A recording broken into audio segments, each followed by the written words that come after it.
حج کے ارکان کو ادا کریں، اطمینان سے آپ عرفات میں دعائیں مانگیں، کچھ بھی نہیں ہوگا، آپ کو معذور لوگ پیدل چلتے نظر آئیں گے وہاں، اطمینان سے آپ اپنے ہاں اس طرح کا اطمینان نہ کریں کہ قافلے سے بچھڑ جائیں اور آپ کو ڈھونڈا جائے، لیکن یہ کہ جلد بازی نہیں، کچھ بھی نہیں ہونے لگا۔ طواف زیارت کا ٹائم 12 ذی الحج تک ہے، آپ 12 تک وہی ہیں، آپ سکون سے اطمینان سے لوگوں کو لے کے چلیں گے، آپ کو اس میں فائدہ نظر آئے گا۔ چوتھی گزارش یہ ہے کہ اسلام مذہب کیا ہے۔ حضرت تمیم داری رضی اللہ تعالیٰ عنہ نے نبی پاک علیہ السلام سے پوچھا کہ دین کیا ہے، تو فرمایا دین النصیحہ، میرا سارا دین کسی کا بھلا کرنے کا نام ہے، سارا دین خیر خواہی ہے۔ وہاں ایک دوسرے کو سپورٹ کرنا بڑا ضروری ہے، ایک دوسرے کو لے کے چلنا بڑا ضروری ہے۔ کچھ لوگ آپ کو بوڑھے ملیں گے، کچھ بیمار ملیں گے، کمزور ملیں گے، ان لوگوں کا خیال کرنا بڑا ضروری ہے، اس بات کا خاص کر لحاظ رکھیں۔ پانچویں گزارش حج پہ جانے والوں کی خدمت میں یہ ہے کہ آپ رب کریم کے مہمان ہیں، اللہ نے آپ کو چنا ہے، اپنے وطن کے لیے دعائیں مانگیں، امت مسلمہ کے لیے دعائیں مانگیں۔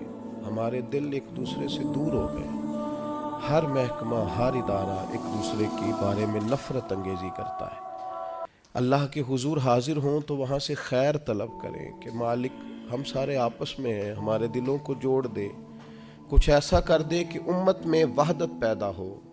عالم اسلام جو جگہ جگہ ٹوٹا ہوا ہے، جس طرح آج جوڑ دیا ہے، سب کو جوڑ دے۔ الترغیب والترہیب میں حدیث ہے، عرفات کا دن ہے، کروڑوں پتو شخص ہے، اربوں روپیہ اس کے پاس ہے، نوکر چاکر ہے، لیکن وہ زمین پہ بیٹھا ہے، بالوں میں ریت پڑ گئی ہے۔ رسول اللہ صلی اللہ علیہ وسلم نے فرمایا رب فرشتوں سے پوچھتا ہے، حالانکہ اللہ جانتا ہے، پوچھتا ہے یہ لوگ کدھر آئے ہیں سارے؟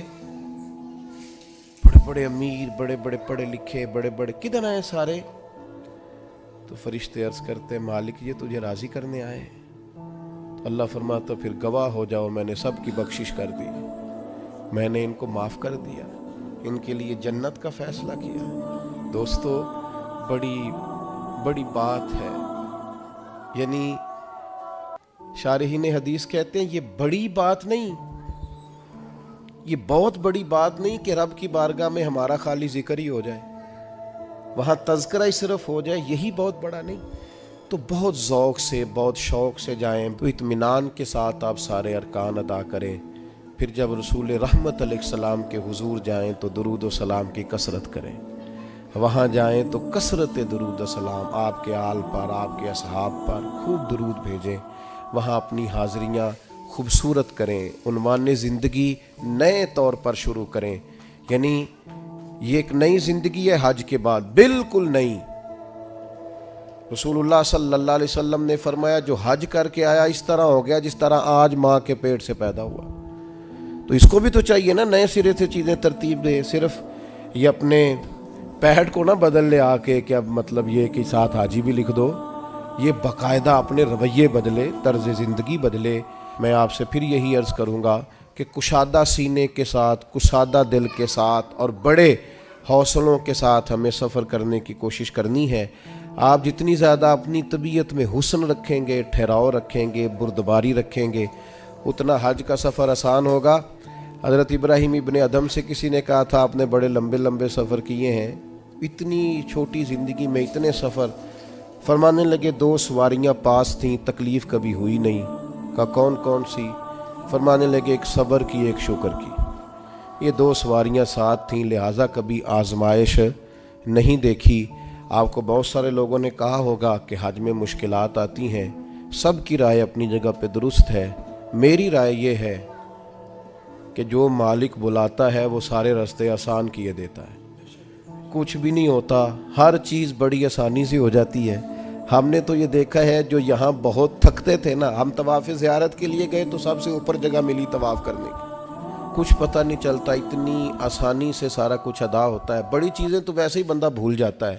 بہت ذوق سے جائیے، بہت شوق سے جائیے، اور بڑا آسان ہے بھائی، اب تو استری نہیں ٹوٹتی حاجی صاحب کی، گھر سے بھی دروازے پہ گاڑی اور وہاں آپ کے پاس ٹیبل اور کھانا۔ تو یاد کیجئے نا ان لوگوں کو جو بحری سفر کرتے تھے یا پیدل جاتے تھے، اور جاتے تھے اور کرتے تھے اور سب ہوتا تھا اور ٹھیک ٹھاک لوٹتے تھے اور آتے تھے تو لمحہ لمحہ شکر کرتے تھے.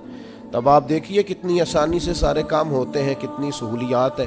بس ذوق شوق, تحمل, بردباری, محبت, پیار, استغفار.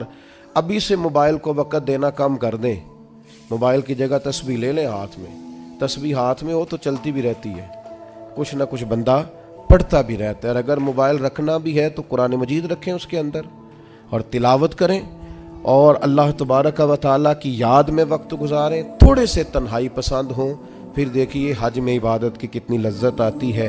دل کی گہرائی سے دعا کرتا ہوں اللہ تعالیٰ اس سارے قافلے کے سفر کو آسان کرے. لمحہ لمحہ آپ سب کے لیے اللہ تعالیٰ رحمت والا فیصلہ فرمائے. اگر کہیں ہمارے چہرے یاد آ گئے تو یقیناً امید ہے کہ آپ ہمارے لیے دعا کریں گے. اللہ تبارک و تعالیٰ یہ سعادت مندی ہم سب کو بار بار نصیب کرے. وما علینا الا البلاغ.